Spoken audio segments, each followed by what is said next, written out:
Демонтировать крупную ферму по добыче криптовалюты в Очимчире глава государства поручил соответствующим службам в кратчайшие сроки. Побывав на месте, мы убедились, поручение президента исполняется. На сегодняшний день с территории чайной фабрики вывезено 4 трансформатора. Активно идет процесс вывоза оборудования. Демонтирована даже ограда. Идет работа, как вы видите, демонтированы все силовые трансформаторы.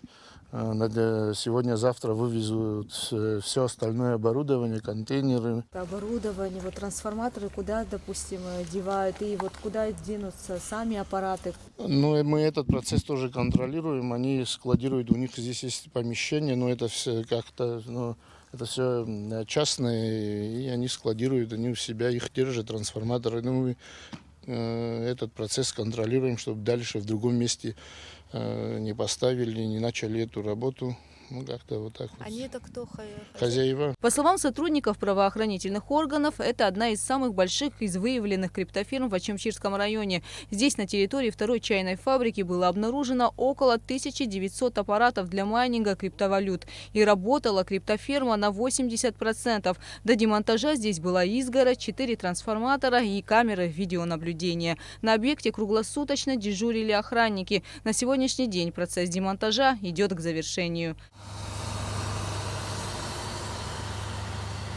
На сегодняшний день в Очимчирском районе ведется большая работа по выявлению криптофирм. Члены оперштаба ежедневно посещают села с целью обнаружения незаконных потребителей электроэнергии. Мы выезжаем по селам. Вот вчера мы буквально целый день работали в селе Кутол. Там большая проблема. Люди без света почти целый день. И сегодня тоже. Есть повторные подключения. Мы буквально на днях, это в субботу, мы отрезали в селе Моква 2 небольшие фермы. Сейчас ищем в Кутолах. Но там, где они были раньше, они все демонтированы. Там просто остается нагрузка. Ищем. Я надеюсь, что найдем. Люди сегодня работают. А возможно ли проследить как-то повторное подключение или это невозможно? И пока не демонтируем, как здесь в данном случае, повторные подключения, я думаю, будут.